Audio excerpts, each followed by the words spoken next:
Hi,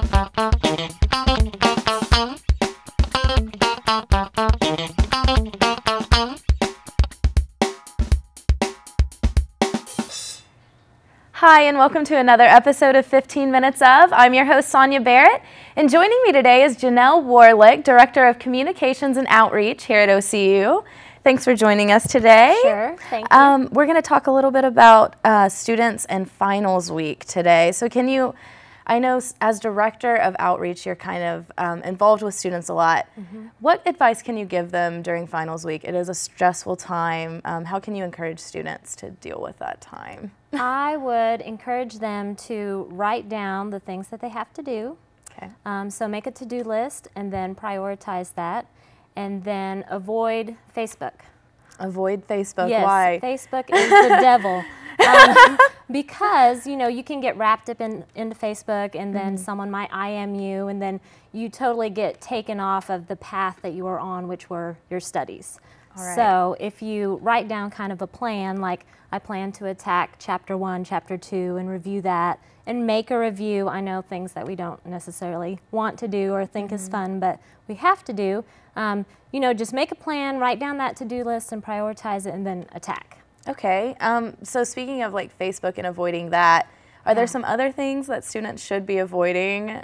Yeah, try to avoid cramming as much as possible. You know, it's really all about balance. If they can balance the amount of sleep that they get, you know, and really fueling themselves with nutritious things like a banana, a tangerine, you know, an apple, they'd be amazed at, you know, how much better they'd feel. And drinking water. And so, you know, just doing all those things that you know to be good for you, then you'll be better able to retain the information that you study. So, and then you can treat Facebook kind of like a reward, right? Okay, you know, I tried that one year, like I made it a New Year's resolution, okay, that I was going to only get on Facebook when I had accomplished the things that I wanted to do. Okay. So like 4 p.m., I got on there, but I'd taken care of everything else, got on there, and then, you know, I felt better, and I didn't feel guilty. Yeah, so. That's really good advice. Yeah. So like with your job, how are you encouraging students to do these things? Yeah.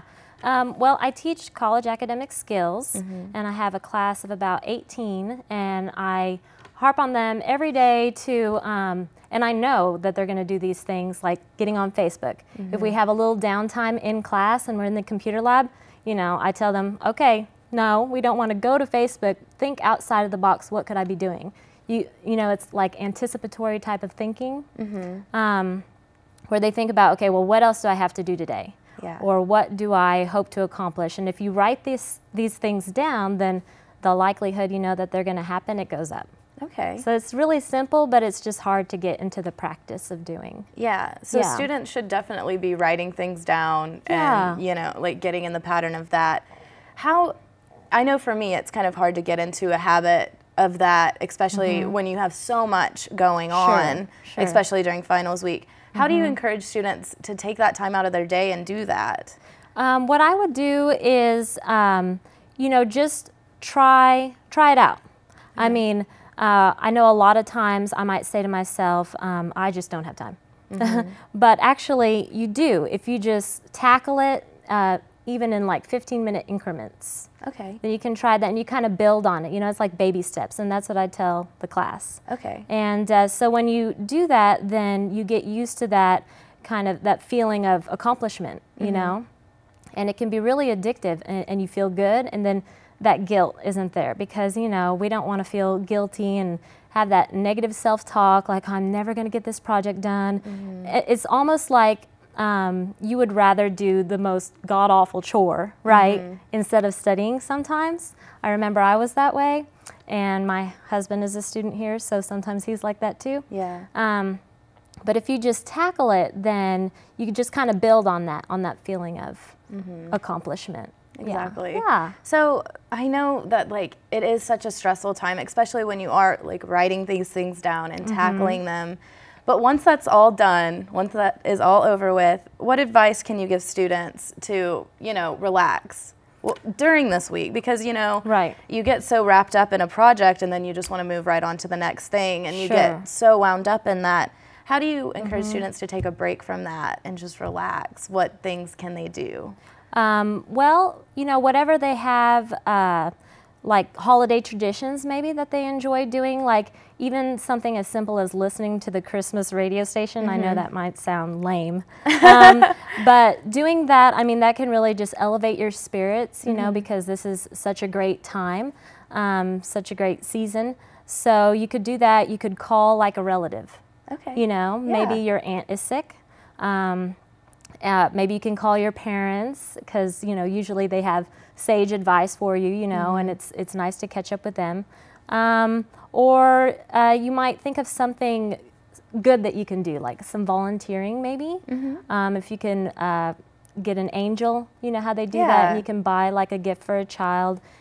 So just like doing good and kind of pushing yourself to do things for other people, it tends to make you kind of happier. And even tea. I know these are like really super simple things, but like I enjoy a good cup of tea. That's true, yeah. You know? And it's really relaxing during such a stressful time. Well, we're going to take a quick break, but we'll be right back with more from Janelle, so stay tuned here on 15 Minutes Of. No, no, no, no, no, no, no, no, no! No!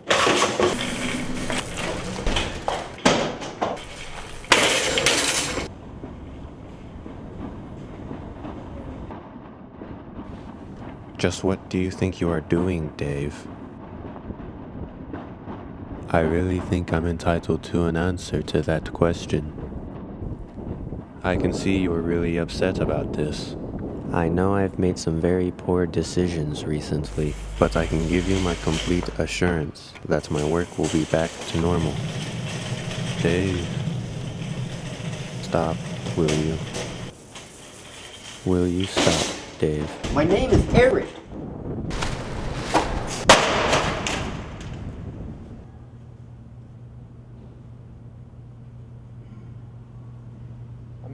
There are plenty of teams in every sport that have great players and never win titles.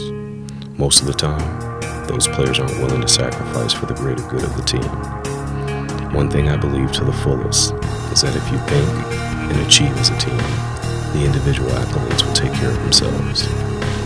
Talent wins games, but teamwork and intelligence wins championships.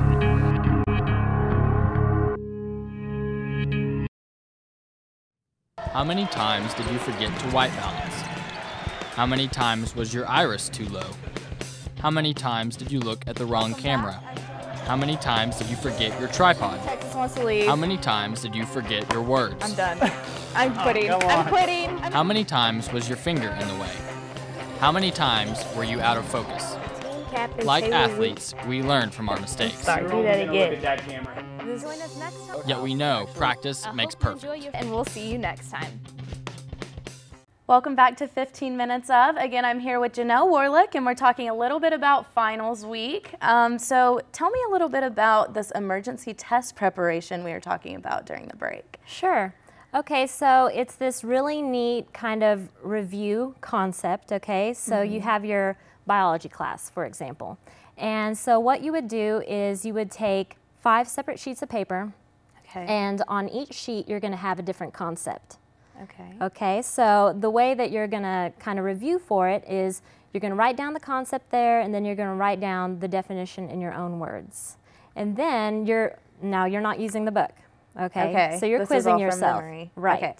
So then after you write all that down, then you go to the book and you make sure that what you wrote down was correct. Okay. Right? So then you change it, you know, tweak it however it needs to be so that it's going to be the correct information. And this is on one sheet of paper? Yeah, and you'll do like 5 different concepts. Oh, okay. So then when you have the definition of the concept down correctly, you've double checked that, then there's your little review for that. So and you do that for 5 different concepts. All right, so like by concepts, what do you mean by your concepts? Like a definition? Yeah, like a theory, like if it's psychology or if it's just some kind of classification in biology maybe, or something with college algebra, like a certain formula. All right, so you could like even do that on flashcards or something like that? Yeah, and there's a lot of great online resources actually for online flashcards. You can create online flashcards. What are some of these resources? Well, one is studygs.net. Studygs.net. Right. Okay. And that has a plethora of, everything you wanted to know about studying and organizing, like concepts for a research paper. I'm a big nerd, obviously. So, but you can go on there, and it's just a neat way to jot down your different research ideas and kind of organize it.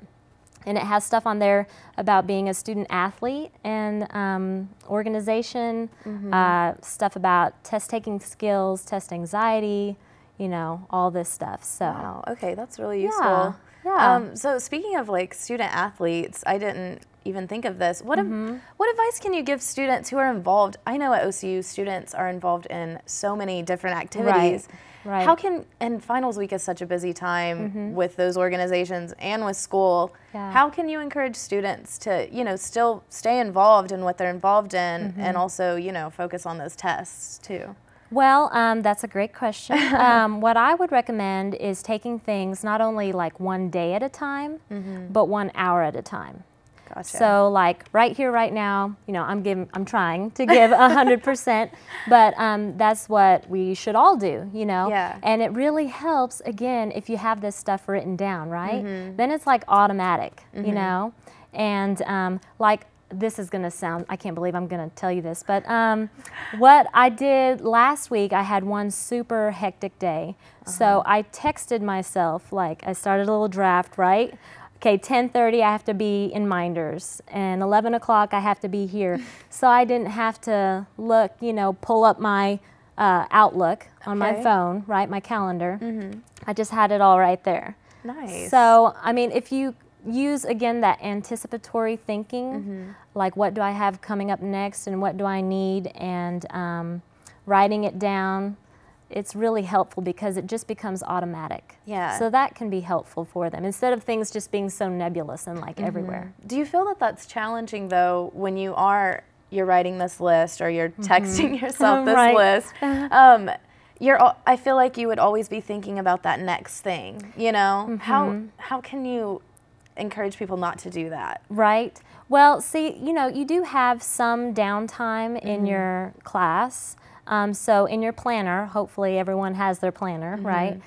They can just jot down on the side, like, okay, what do I have coming up next? Yeah. So it's not necessarily what's coming up, like at 5 p.m., but it's just the next thing. So like 1 hour at a time versus it, thinking about everything you have to do this week, because then we get so overwhelmed and we want to just sit down and do nothing. Yeah. So that's what I do, try to take advantage of the little amount of time that you have during the class, or like right after the class. They say to review your notes, like right after class. Even skimming it can help, especially if it's a difficult subject. Yeah. I would do that. So. And speaking of getting overwhelmed, I know usually here at OCU, during finals week, we have, like the bubble walls or like massages in the student center. Right.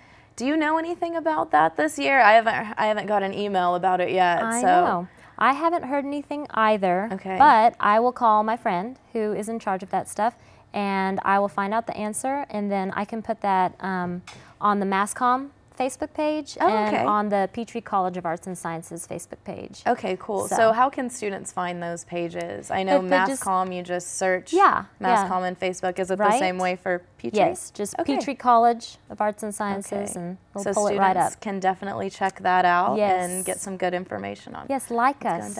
Oh, okay, cool. There's always good info there. I maintain it every day. Oh, good to know. All right. Well, we're so glad that you came on our show today. Thank you for It's been a pleasure having you here. Thank you. And definitely getting prepared for finals week. I think it'll be a lot easier now for students. I hope so. Good luck. Thank you, and thanks for being here again. Thanks. And that's it for this week's episode of 15 Minutes Of. Join us next time for more of what's happening here on and around our OCU campus. Until then, I'm Sonia Barrett, and I'll see you next time.